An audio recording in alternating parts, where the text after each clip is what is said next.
नमस्कार बच्चों।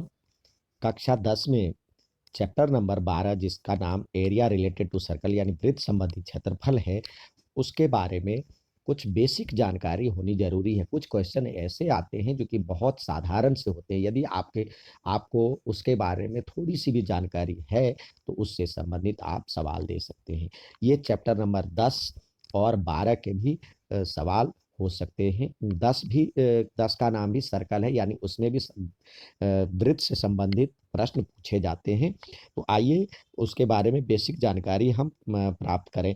तो देखिए, वृत्त होता क्या है। पहले वृत्त जो होता है, देखिए ये क्या है। एक जिस एक फिक्स बिंदु है जिसको हम कहते हैं केंद्र। केंद्र से यानी फिक्स बिंदु से समान दूरी पर स्थित सभी बिंदुओं का ये क्या है, कलेक्शन है। ये collection of all points in a plane which are constant distance from a fixed point, यानी एक फिक्स्ड पॉइंट से समान दूरी पर स्थित सारे बिंदुओं का कलेक्शन है ये। तो उसको कहते हैं वृत्त। अब वृत्त का केंद्र जो क्या है, ये फिक्स पॉइंट है। ये इसको फिक्स्ड पॉइंट जिसको हम केंद्र कहते हैं। अब परिधि क्या है, ये परिधि तो हो गया, इसके जो बाउंड्री है, वृत्त की बाउंड्री है, उसको परिधि कहते हैं। ठीक है। उसका फॉर्मूला वैसे यदि आर त्रिज्या हो तो ये होता है 2πr, इसका परिधि का फॉर्मूला होता है। अब त्रिज्या क्या है, त्रिज्या क्या है, ये केंद्र से वृत्त वृत्त पर स्थित किसी बिंदु की दूरी को हम जो फिक्स दूरी है उसको हम त्रिज्या कहते हैं। तो एक वृत्त में बहुत सारी त्रिज्याएं हो सकती है, अनगिनत त्रिज्याएं हो सकती हैं। अब जो व्यास क्या कहलाता है, व्यास कहता है यानी वृत्त पर स्थित दो बिंदुओं को मिलाने वाली रेखा जो केंद्र से होकर के जाती है। दो बिंदु वृत्त पर स्थित दो बिंदुओं को मिलाने वाली रेखा जो केंद्र से होकर के पास होती हो, उसको कहते हैं हम व्यास। अब कुछ रेखाओं के बारे में जानकारी है। देखिए, अब जैसे ये वृत्त है, वृत्त पर अब बहुत सारी रेखाएं यदि हम खींचते हैं तो देखिए, अब कुछ एक ऐसी रेखा होगी जो एक बिंदु पे टकराते हुए निकल जाएगी, तो इसको कहते हैं हम स्पर्श रेखा। इसका नाम है स्पर्श रेखा, यानी छू करके निकल जाती है, टेंजेंट। जहां पे ये वृत्त को छूती है उसको कहते हैं स्पर्श बिंदु, पॉइंट ऑफ कांटेक्ट, स्पर्श बिंदु।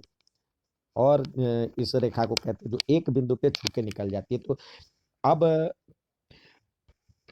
एक बिंदु पे छू के वृत्त के एक बिंदु पे छू के निकल जाती है तो उसको कहते हैं स्पर्श रेखा। अब देखिए, अब ये पूछा जाता है जो छेदक रेखा यानी सिकेंड किसको कहते हैं। दो बिंदुओं पर छेद करते हुए यदि निकल जाती है रेखा, यानी काटते हुए निकल जाती है रेखा, वृत्त को दो बिंदु पर प्रतिच्छेद करते हुए निकल जाए जो रेखा, उसको सिकेंड यानी छेदक रेखा कहते हैं। और जो वृत्त है, वृत्त को सिर्फ दो वृत्त पर स्थित सिर्फ दो बिंदु को मिलाने वाली रेखा को हम जीवा कहते हैं। तो वृत्त पर स्थित दो बिंदुओं को मिलाने वाली रेखा को हम स्पर्श रेखा जीवा कहते हैं। तो ये जो सबसे बड़ी जीवा होती है वो जो होता है, जिसका नाम सबसे बड़ी जीवा, यदि बहुत सारी जीवाएं होंगी तो बहुत दो बिंदुओं को मिलाने वाली रेखा, तो सबसे बड़ी जीवा जो होगी वो जिसको हम व्यास कहते हैं, व्यास होता है सबसे बड़ी जीवा। ठीक है। और वृत्त का क्षेत्रफल क्या होता है, पाई आर स्क्वायर, जहाँ पे आर त्रिज्या हो। अब प्रश्न पूछता है जो एक बिंदु से वृत्त पर कितनी स्पर्श रेखाएं हम खींच सकते हैं। अब देखिए, वृत्त अब एक बिंदु अब एक बिंदु से वृत्त पर कितनी रेखाएं हम खींच सकते हैं। अब बिंदु देखिए, पहले बिंदु कहाँ कहाँ हो सकती है, या तो अंदर हो, बिंदु यहाँ भी हो सकती है, या वृत्त पर स्थित हो, या वृत्त के बाहर हो। तीन पोजीशन होता है। तो यदि हम वृत्त के अंदर से स्पर्श रेखा खींचते हैं तो कितनी स्पर्श रेखा खींचेंगे, एक भी नहीं स्पर्श रेखा खींचेगी, क्योंकि स्पर्श रेखा क्या कहलाती है, क्योंकि एक बिंदु से छू कर निकल जाए, टच करे। तो वृत्त के अंदर से तो कोई भी नहीं खींची जा सकती है। वृत्त पर स्थित बिंदु यदि हम खींचते हैं तो एक स्पर्श रेखा खींच खींच सकते हैं वृत्त पर स्थित बिंदु से। और वृत्त के बाहर स्थित बिंदु से यदि खींचते हैं तो दो स्पर्श रेखा खींची जा सकती है, ठीक है, जिसकी लंबाई भी बराबर होती है, आपने पढ़ा होगा थ्योरम में। तो वृत्त के अंदर बिंदु हो तो कोई भी स्पर्श रेखा नहीं, वृत्त पर स्थित एक बिंदु हो तो एक स्पर्श रेखा, और वृत्त के बाहर स्थित हो तो उससे दो स्पर्श रेखा खींची जा सकती है।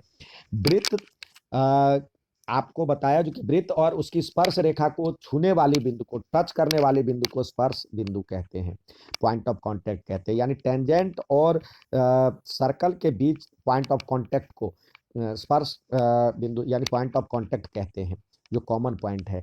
अब एक वृत्त की वृत्त की समांतर स्पर्श रेखाएं कितनी हो सकती है? स्पर्श रेखा समांतर स्पर्श रेखा, अब ये समांतर है इसके तो दो ही हो सकते हैं, इसके समांतर दो ही हो सकते हैं। समांतर स्पर्श रेखा, एक वृत्त की दो समांतर स्पर्श रेखाएं हो सकती है, ठीक है, समांतर और समान भी। किसी वृत्त की स्पर्श रेखा उसे एक कितनी बिंदु पे प्रतिच्छेद करती है? एक बिंदु पे। वृत्त की दो बिंदुओं पर प्रतिच्छेद करने वाली रेखा को क्या कहा था हमने? दो बिंदु पर प्रतिच्छेद करने वाली को रेखा को छेदक रेखा कहा था।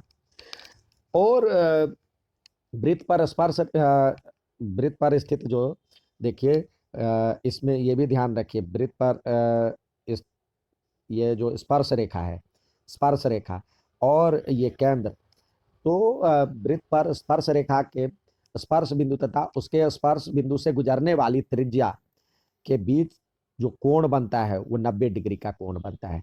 तो यानी स्पर्श बिंदु और स्पर्श बिंदु से गुजरने वाली त्रिज्या के बीच, रेडियस के बीच, angle between point of contact and radius from its point of contact, कितने का एंगल बनेगा? 90 डिग्री का एंगल बनेगा, ठीक है। अब नेक्स्ट देखते हैं इसके बारे में। और भी हमने बताया जो कि वृत्त पर कितनी स्पर्श रेखाएं खींच सकते हैं। यदि वृत्त के अंदर हो तो एक भी नहीं, वृत्त पर हो स्पर्श बिंदु तो एक रेखा खींच सकते हैं।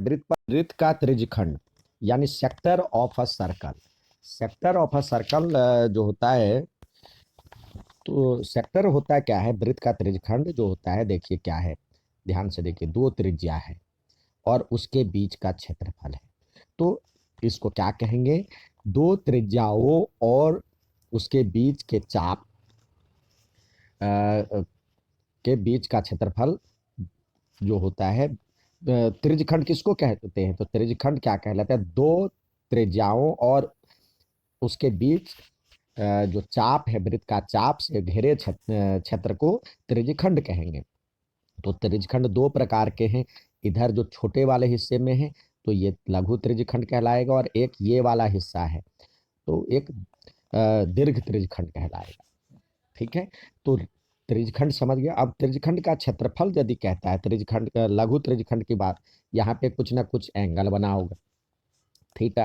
तो त्रिज्यखंड का जो क्षेत्रफल होता है, लघु त्रिज्यखंड और दीर्घ त्रिज्यखंड का भी उसी हिसाब से निकालेंगे।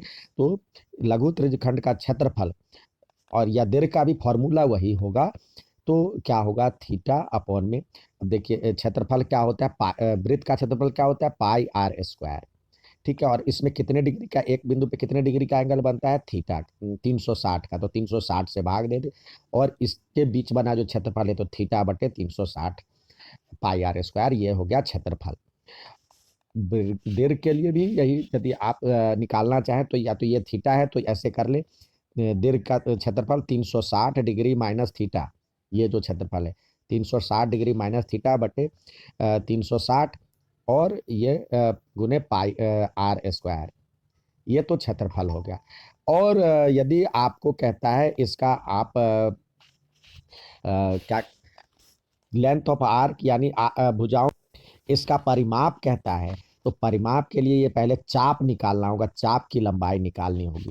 तो लेंथ ऑफ मेजर आर्क यानी जो लघु त्रिज्यखंड के चाप की लंबाई, लघु त्रिज्यखंड के, लघु त्रिज्यखंड के चाप की लंबाई यदि आपको निकालना है तो क्या होगा? लघु त्रिज्यखंड के चाप की लंबाई ये क्या है? वही टू सरकमफेरेंस यानी वृत्त की परिधि का क्या फॉर्मूला होता है? पाई 2 पाई आर, ठीक है। और इसमें ये थीटा डिग्री पे बन रहा है, तो थीटा बटे 360 से भाग दे दीजिए, यानी थीटा बटे 360 2 पाई आर।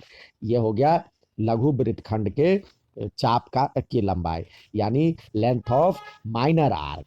और मेजर आर्क के लिए ये ऐसे ही लगाएंगे, 360 डिग्री माइनस थीटा, जब ये थीटा यहाँ पे हो, बटे 360 और इंटू 2 पाई आर।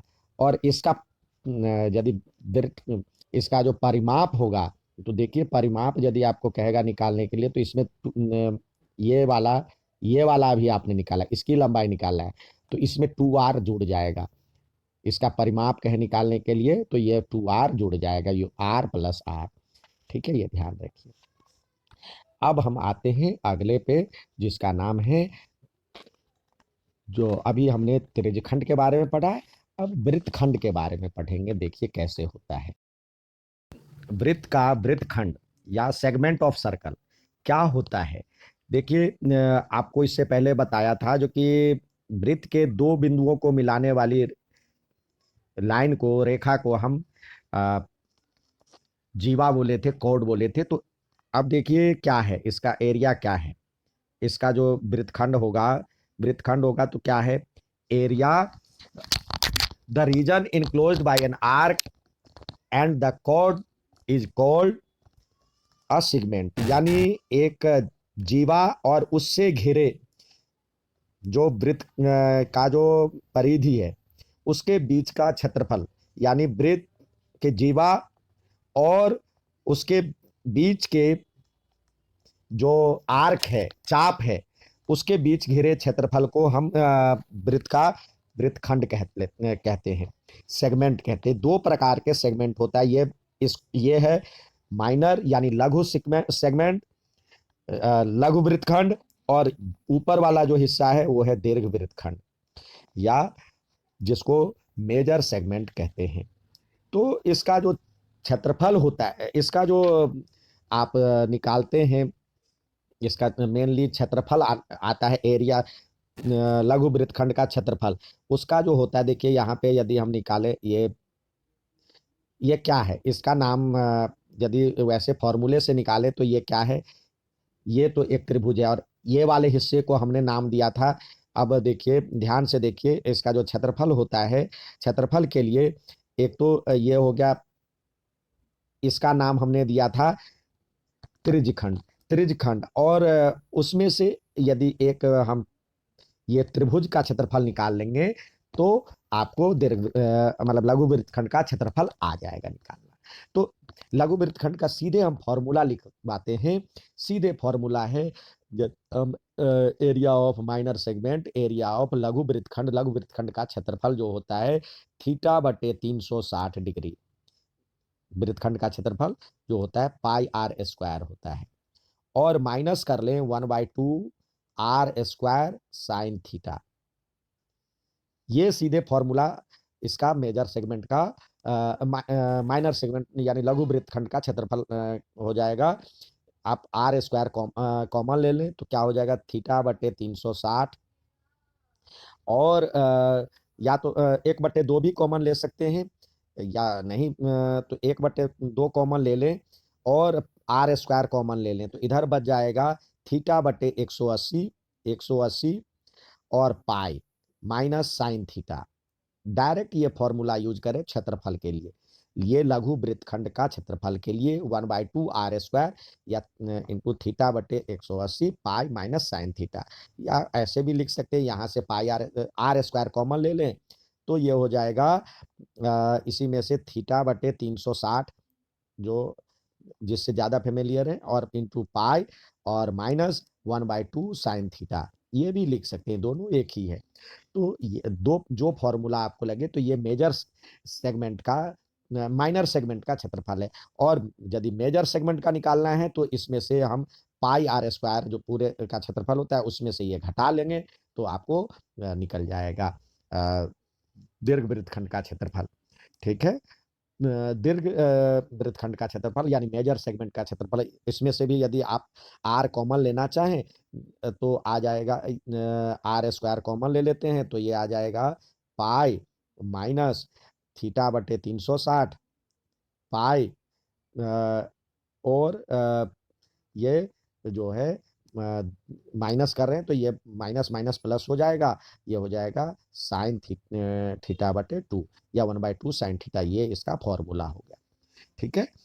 अब इस पे आधारित पूरे फॉर्मूले को दर्शाता हुआ एक इसके साथ ही मैं आपको फोटो भेज रहा हूँ। ये है सर्कल का क्षेत्रफल, सर्कल का एरिया पाई आर स्क्वायर या पाई डी स्क्वायर बाई 4 भी लिख सकते हैं, डी जहाँ पे डायमीटर है, या पेरीमीटर होता है 2 पाई आर या पाई डी।